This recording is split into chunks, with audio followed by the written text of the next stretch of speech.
ሰላም ክቡራትን ክቡራንን ሰዓብቲ ተስፋና ቲዩብ ከመይ ትኾኑ ንሎሚ ከም መቐጠልታ ናይ ዝፈልሜ የዘለኹ መደባት ሓደ ዛዕባ ሒዘልኩም መጽ የለኹ በዚ ናይ ሎሚ ዛዕባ ተቃውሞይ ጸረ ህዝበይ ኣይኮነን ብዝብል ኣርእስቲ ዝተዳለወ ክኸውን እንከሎ ኩሎም ቅዱሳት ኤርትራውያን ክስዕብዎ እጽውዕ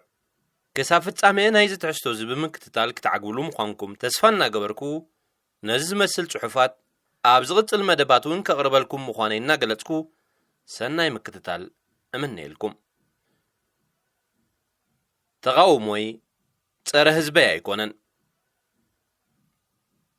ንመሪሕነት ሃገረይ ክድግፍ ባህም በለኒ እንተኾነ ግን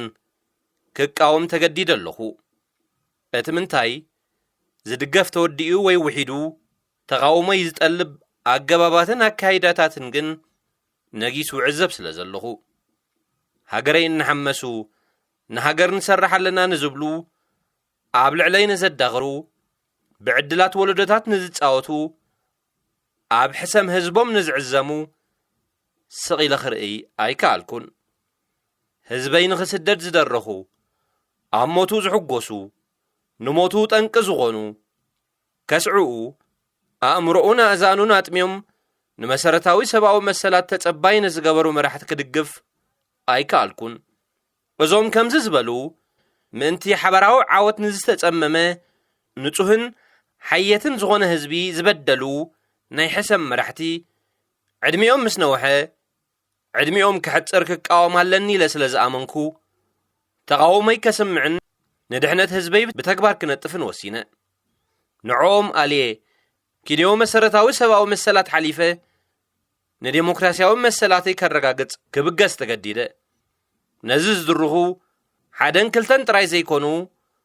ቁጽሪ ኣልቦ ዝኾኑ ምኽንያታት እዮም ዘለውኒ ፕሬዝደንት ዝብል ቃል ብቋንቋ እንግሊዝኛ እዩ ኣብ ናይ ኣቶ ተክአ ተስፋይ መዝገበ ቃላት እንረኽቦ ናይ ትግርኛ ትርጉሙ ድማ መራሒ መንግስቲ ናይ ሓንቲ ልዕላዊ ስልጣን ናይ መንግስቲ ካብ ህዝባን ወከልቶምን ዝኾነት ዘመናዊት ሃገር ዝብል ትርጉም ኢና ንረክብ እዚ ነገር እዚ ኣብ ሃገረይ ኤርትራ ከምዘየለ ዘብርሁ ኣእመንቲ መምዘኒታት ስለ ዘለዉ ድማ ተቃውሞይ ዘስምዕ ዘለኹ ዝመርሕ መንግስቲ ክህልወኒ ደሊ ነዚ ንገዛእ ርእሱ ብዝግባእ ዝኣለ ህዝቢ ዝግብኦ ምሕደራ ክህቦ ዝኽእል መንግስት ክፍጠር ስለ ዘለዎ እቃወም ኣለኹ ኣብ ኤርትራ ህዝቢ ኣብዚ ሕጂ እዋን ልዕላዊ ስልጣን የብሉን እሞ ክህልዎ ብምባል ንኸልከልቲ ጋረድትን መንዛዕቲ ስልጣኑን እቃወሞም ህዝቢ ኤርትራ ኣብ ዝህሉ መሪሕነት ድምፁ ዝሰምዑሉን ዘስምዑሉን ወከልቲ የብሉን እሞ ሓድነታውያን ወከልቲ ክፈጥረሉ እቃወም ንመናብሮም ክብሉ ዝሕስቡ ዝግዕሩን ዘፈራርሑን እምበር ድምፂ ህዝቦም ሰሚዖም ሃገራዊ ዕማም ዝፍጽሙ መራሕቲ ኣይረኣኹን ስለዚ ድማ እቃወም ኣብ ኤርትራ ንህዝቢ ዝመርሕ ፕሬዝደንት የለን እንታይ ደኣ ብውልቁ ንዘበገሶ ፕሮጀክታት ምዕቃብ ማይን ሓመድን ዝመርሕ ተራ ሓላፊ ውሱን ዕዮታት ጥራይ ዘሎ ኣብ ኤርትራ ህዝባዊ ስልጣን የለን እንታይ ደኣ ውልቃዊ ምልካዊ ስልጣን እምበር ኣብ ኤርትራ ሃገራዊ ባይቶ ብዝቐረበሉ እማመታትን ውሳነታትን መሰረት ንሃገርና ምዕባለ ዝመርሕ ናይ ፈጻሚ ኣካል መሪሕነት እርኢ ኣለኹን በዚ ምኽንያት ድማ እቃወም ኤርትራዊ በዓል ስልጣን ብህዝባዊ ተቐባልነት መንበር ክሕስ ስለ ዝደሊ ንኤርትራ ዝመርሕ ሰብ ናብ ምዕባለ ጥራይ ዝወስዳ ክኸውን ስለ ዘለዎ ናይ ኤርትራ ፕሬዝደንት ወካሊ ህዝባዊ ስልጣን ክኸውን ስለ ዝግብኦ ነዚ ዘለዎ ዘይህዝባዊ ኣዕናዊ መሪሕነትን ኣካይድኡን እቃወሞ እዚ ግን ምስ ፍቕሪ ሃገርን ክብሪ ህዝብን ሃገራዊ ታሪኽን እምበር ንጽባቐ ሃገረይ ጸለሎ ብምቕባእ ኣይኮነን ኣብ ኤርትራ ዘሎ መራሒ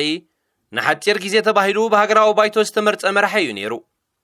እዚ ንመሰጋገሪ መንግስቲ ኤርትራ ክመርሕ ዝተመርጸ መራሒ ኣብ ምምስራት ቆዋማዊ መንግስቲ ኣብ ዝግበር ምርጫ ክምረጽ ከምዘይክእል ስለ ዝኣመነ ክወዳደሩን እዮም የስግኡን እዮም ንዝበሎም ሓርበኛታት ኣብ ቤት ማሕቡስ ኣትዩ በዓል ዘይንቕንቕ ወንበር እየ ኢሉ ብሽርሕን ዓመፅን ኣብ ስልጣን ተኾይጡ ዘሎ መራሒ እዩ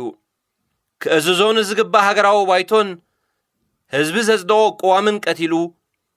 መንከማይ ዝብል ስርዓት ዕዘብ ስለ ዘለኹ ግድን እቃው ስለዚ ድማ ክዕረን ክእለን ንህዝብን ሃገርን ዘድሊ መሪሕነት ክነግስን እቃወምን እሰርሕን ኤርትራ ካብ ናይ ዕንጋሎ ቁጠባ ሓሊፋ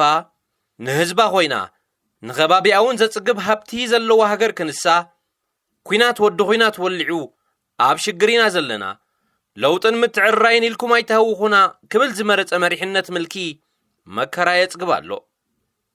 ንብሕታዊ ሃገራዊ ወፍሪ ዝሓንገደ ንዝተበገሰ ዝቆፀየ ባዕሉን ዝጀመሮ ዘይመልአ ብስቓይ ሓፋሽ ህዝቢ ኤርትራ ዝተፈስሐ መሪሕነት ስለ ዘሎ እቃወሞ እቶም እዚ በደል ዘይተሰምዖም ራህዋ ዝደለ ህዝብን ራህዋ ዝኽልክል መሪሕነትን ክፈልዩ ዘይክእሉ ሰባት ንመሪሕነት ምልኪ ንሕና ንሱ ንሕና ክብልዎን ከለው ኣሓዝን ንኹሎም ደገፍቲ ስርዓት ምልኪ ድማ እቃወም ካብ ሕሰም ስርዓት ምልኪ ሃዲምካ ንስርዓት ምልኪ ምድጋፍ ከመይ ዝበለ ድሕረት እዩ ኢለ ድማ أقرم أبزحج أوان أب إرترا هجراو بايتو يلن اتزنا برا حنساب مستمر تصيدك ما يزيت رأي هجراو بايتوون نقبو مسرحات هجراو بايتو زمالا أين برن مغنياتو بزحات كاب أبالات فتسام أكل أبالات مريحنة هزباو جنبار زنبوريوم أزوم بزقعتهم أكل تعفينهم هجر كتف إنكلا قد حنوا زي كألو سبات بعمات يوم تبليعهم دهاي زي بلو مستفو هجرنا بعنوت كتمرح سلزر أغوا اقاوم أبزان هجراو قلسي بزحات هجراوان ودبات فنفينا نهزباو جنبار تراي استقبلت إيرتراي هزباو جنبار بزنبرو عبلا لسم نهزب عميتو دفينو أدحيرو منبرو كمو سلزمرت اقاوم تقاوموي عموت زي كونه موغوتاون مغنينيو تقاوموي نايتل زي كونه كاب هاجراو حاليوتن هزباو كبرن يزبقس نهاجري نابترف زمر حواسبات مقوام نهاجري كزلاني ايكلن سلزخونه إيرتراي نافكركو نمرحتا اقاوم هاجراو بايتو ابزي بلو غيزي زكو ابالات بايتو زوباتات كرئن كلخو صبصباتهم نابتيك اززو زغبوم أبال فتسامة أكل زغنا محدار زوبا ركبهم كم أزازو كملكتهم انكاللخو ندحرتهم كعيبا اقاومو هاقر أمل معن ملوات نمبر هاقر أم محماسن معناون أبال كهون سلزي باللي أعنوتا عفنتا دوونتا أتألمتا ترى تاريخان كبران زغنو كلهم اقاومو نهاقرين بحويتن عبيتن كمرحا نتلقو هزبو تغتلو نابدر ما استخقلو آكب تحاز غير مريحنات كفتر الله سلزبهق حيزوان زدكس مريحنات ملكي اقاوم اب هاقرين استفترين اي سلطان هقواف تتكيموم نهاقرين زنا اسو كلهم ون اقاوموم نزلو زمن امتو تكنولوجي ناي مرغبيتات عدلات اب كندن هنتت نعنوت تتكيموم مبتتان نزسب كحبوان مس بعدين زوجنو عصوبان تقعي ملكاو سرعات بمحاز هزبي بزيادة نخبدل نزسرحو زلو أكلات كلهم أغنن قدلاوي تاريخ هاقري حراكاوي جبهاوي ساقماوي منكعاوي هزباو قنبراو مبر بحالو الدبت رايز حزاء كم زي كونه كبرو بهاسوسن جاسوسن كم زي بلل إرتراو من النتي هاقراون مدكلاون مبر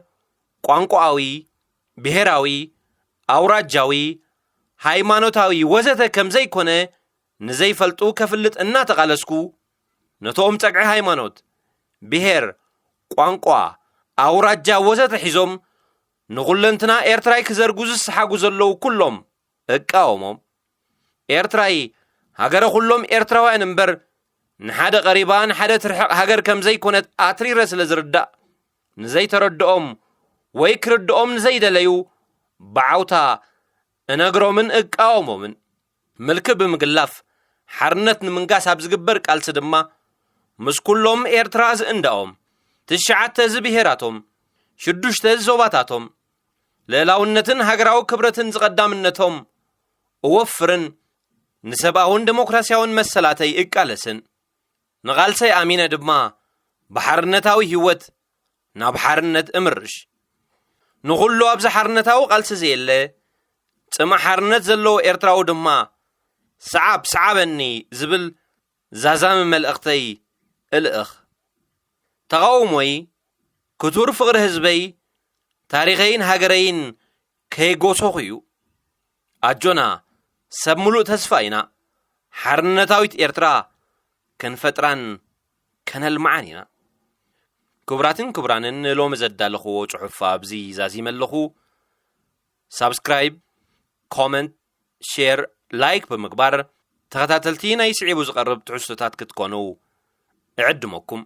ክህነጽ ንዝድለ ዴሞክራሲያዊ ህይወት ንምፍጣር ሓሳብካ ናይ ምግላጽ ነጽነት ከዓቢ እምበር ክኹለፋ ይግብኦን እዩ ስለዚ ኩልና ኣብ ማሕበራዊ መራኸቢታት ብስራሕ ወፊርናን ብምክትታል እንሳተፍ ዘለና ሰዓብቲ ሼር ኮመንት ላይክን ሳብስክራይብን ብምግባር ንማዕከናት ሓበሬታን ዜናን ከነዕቢ ጻውዒተ የቕርብ ሰላምኩም ይብዛሕ ወደሓንኩም